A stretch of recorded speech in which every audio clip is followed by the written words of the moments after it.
Bismillahirrahmanirrahim. Assalamualaikum warahmatullahi wabarakatuh. Teman-teman, berjumpa kembali dengan saya Nur Saada. Dalam video kali ini saya akan memaparkan mengenai salah satu materi dalam mata kuliah manajemen keuangan ya, yaitu tentang saham dan obligasi. Baiklah, kita mulai dengan dari saham dulu ya. Pengertian dari saham. Saham merupakan salah satu surat berharga yang di dalamnya mencantumkan kata saham sebagai tanda bukti kepemilikan sebagian dari modal perseroan. Nah, saham merupakan bukti keikutsertaan dalam kepemilikan suatu perusahaan. Jika para pemodal membeli saham, berarti mereka membeli prospek perusahaan. Apa sih manfaat saham itu sendiri? Saham ya, salah satu manfaat utama saham yaitu saham bisa dimanfaatkan sebagai salah satu instrumen investasi jangka panjang ataupun jangka pendek. Bagi para investor yang memanfaatkan sahamnya sebagai investasi jangka pendek, biasanya mengharapkan adanya capital gain dari selisih harga jual dan harga belinya.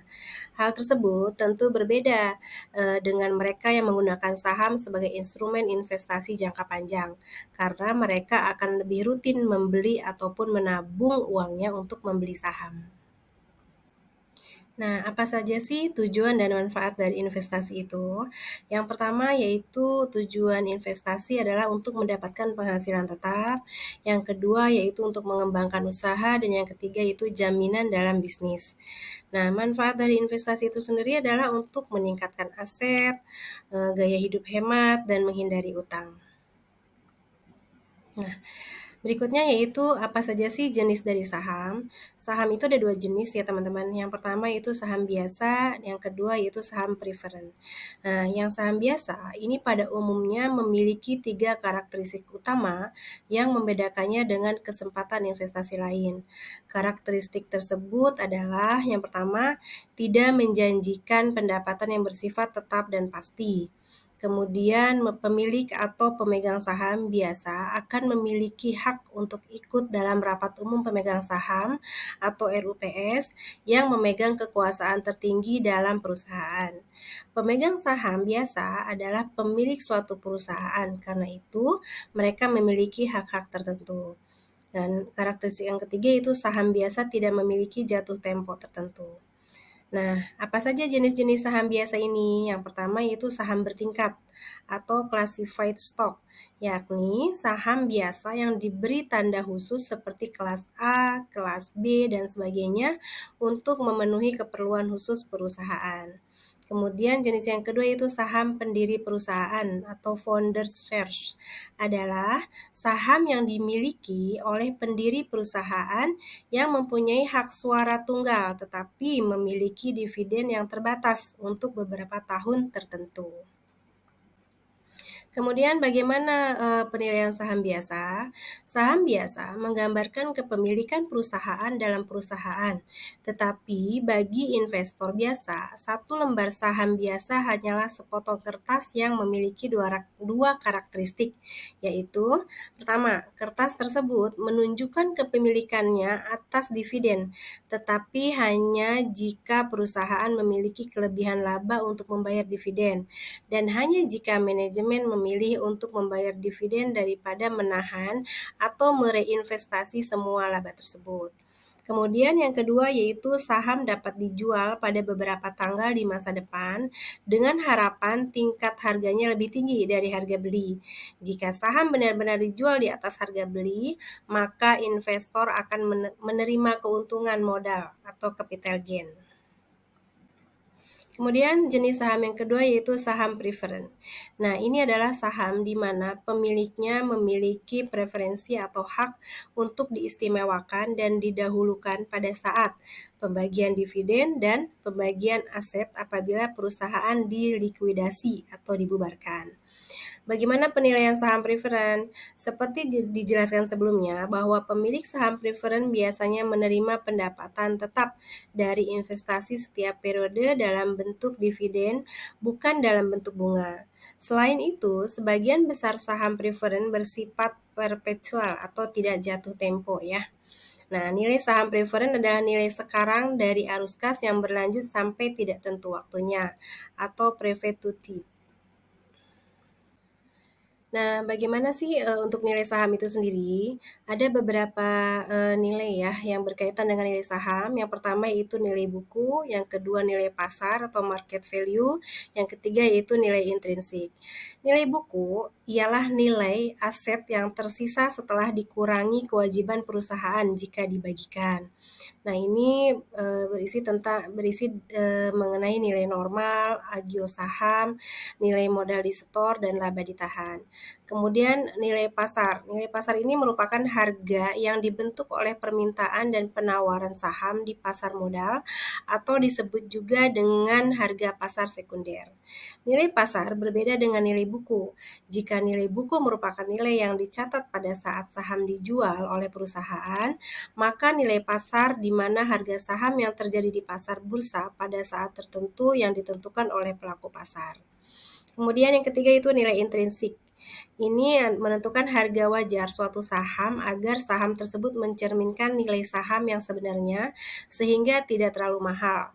Dua macam analisis yang banyak digunakan untuk menentukan nilai yang sebenarnya dari saham yaitu analisis sekuritas fundamental atau fundamental security analysis atau analisis perusahaan, company analysis, dan analisis teknis atau technical analysis. Nah, berikutnya yaitu apa saja sih jenis-jenis pasar saham? Yang pertama yaitu pasar perdana. Adalah pasar di mana perusahaan menerbitkan sekuritas baru untuk menambah modal perusahaan. Kemudian pasar sekunder adalah pasar di mana saham yang telah beredar atau used stock diperdagangkan sesudah saham-saham tersebut diterbitkan oleh perusahaan. Kemudian jenis pasar yang ketiga yaitu bursa emisi baru adalah pasar yang terdiri dari saham perusahaan yang baru saja going public, yakni manakala saham perusahaan keluarga ditawarkan pada masyarakat yang pertama kali. Selanjutnya kita membahas mengenai obligasi.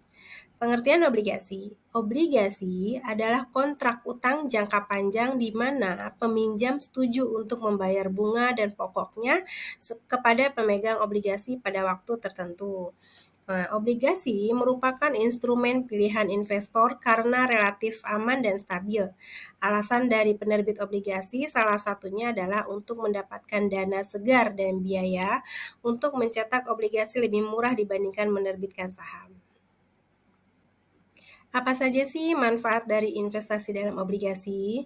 Yang pertama yaitu pendapatan tetap. Nah, pada obligasi ini pembayaran bunga yang tetap dan terjadwal. Kemudian keamanan. Penerbitnya berkewajiban untuk membayar kembali jumlah pokok dan bunga yang telah dijanjikan. Kemudian diversifikasi portofolio. Ini obligasi itu yaitu membantu mendiversifikasi portofolio investasi Anda sehingga risiko dapat disebarluaskan. Kemudian manfaat berikutnya itu pasar sekunder. Ini memungkinkan investor untuk membeli atau menjualnya sebelum tanggal jatuh tempo jika diperlukan. Kemudian pilihan suku bunga. Di dalam obligasi ini memberikan fleksibilitas kepada investor untuk memilih jenis obligasi yang sesuai dengan situasi suku bunga saat itu. Nah, manfaat yang berikutnya itu pajak yang menguntungkan.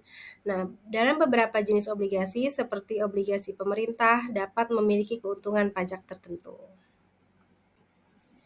Teman-teman, apa saja sih jenis-jenis obligasi itu? Yang pertama yaitu obligasi suku bunga tetap.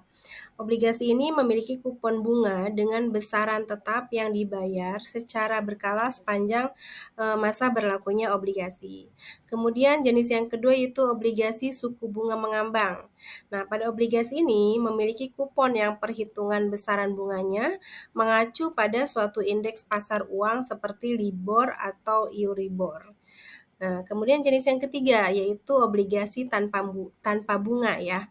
Nah, ini adalah dikenal dengan istilah zero coupon ya. Obligasi yang tidak memberikan pembayaran bunga.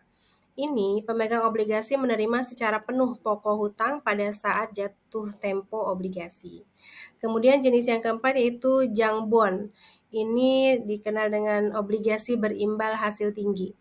Nah, obligasi jenis ini memiliki risiko yang cukup tinggi sehingga investor mengharapkan suatu imbal hasil yang lebih tinggi juga. Jenis yang kelima itu obligasi inflasi. Obligasi inflasi ini dikenal dengan sebutan inflation link bond ya, di mana nilai pokok utang pada obligasi tersebut adalah mengacu pada indeks inflasi. Nah, berikutnya yaitu jenis obligasi di Indonesia. Ada apa saja sih? Secara umum, jenis obligasi dapat dilihat dari penerbitnya, yaitu obligasi perusahaan dan obligasi pemerintah. Obligasi pemerintah sendiri terdiri dari beberapa jenis, yaitu obligasi rekap, SUN, dan ORI. Obligasi rekap diterbitkan guna suatu tujuan khusus, yaitu dalam rangka program rekapitalisasi perbankan. Kemudian surat utang negara atau SUN diterbitkan untuk membiayai defisit APBN. Nah, obligasi retail Indonesia atau ORI sama dengan SUN diterbitkan untuk membiayai defisit APBN namun dengan nilai nominal yang kecil agar dapat dibeli secara retail. Kemudian surat berharga syariah negara atau dapat juga disebut obligasi syariah atau obligasi sukuk sama dengan SUN diterbitkan untuk membiayai defisit APBN namun berdasarkan prinsip syariah. Nah, selanjutnya yaitu pasar obligasi. Di sini ada dua pasar, yang pertama pasar primer dan yang kedua pasar sekunder. Pasar primer merupakan tempat diperdagangkannya obligasi saat mulai diterbitkan. Salah satu persyaratan ketentuan pasar modal, obligasi harus dicatatkan di bursa efek untuk dapat ditawarkan kepada masyarakat. Dalam hal ini lazimnya adalah di bursa efek Surabaya. Kemudian, pasar sekunder merupakan tempat diperdagangkannya obligasi setelah diterbitkan dan tercatat di BES. Perdagangan obligasi akan dilakukan di pasar sekunder. Pada saat ini, perdagangan akan dilakukan secara over the counter atau OTC. Artinya, tidak ada tempat perdagangan secara fisik. Pemegang obligasi serta pihak yang ingin membelinya akan berinteraksi dengan bantuan perangkat elektronik seperti email, online trading, atau telepon. Nah, teman-teman, tadi pembahasan mengenai saham dan obligasi. Sekarang apa sih perbedaan dari saham dan obligasi itu? Pada saham merupakan bagian kekayaan bank atau perusahaan, sedangkan pada obligasi merupakan pinjaman kepada perusahaan, bank, atau pemerintah. Nah, di saham, saham itu memberikan keuntungan sesuai dengan keuntungan perusahaan atau bank yang bisa banyak atau sedikit sesuai dengan keberhasilan perusahaan atau bank itu, tetapi juga menanggung kerugiannya. Sedangkan pada obligasi yaitu memberikan keuntungan tertentu atas pinjaman tanpa bertambah atau berkurang. Nah, pada saham, pembawa saham berarti pemilik sebagian perusahaan dan bank itu sebesar nilai sahamnya. Sedangkan pada obligasi, pembawa obligasi berarti pemberi hutang atau pinjaman kepada perusahaan, bank, atau pemerintah. Kemudian pada saham, saham ini hanya dibayar dari keuntungan bersih perusahaan, sedangkan obligasi dibayar setelah waktu tertentu. Demikian teman-teman penjelasan mengenai saham dan obligasi, dan ini ada beberapa referensi yang mungkin bisa bermanfaat untuk teman-teman semua untuk menambah wawasannya. Demikian penjelasan dari saya mengenai saham dan obligasi. Kurang lebihnya mohon maaf, semoga bermanfaat. Terima kasih. Assalamualaikum warahmatullahi wabarakatuh.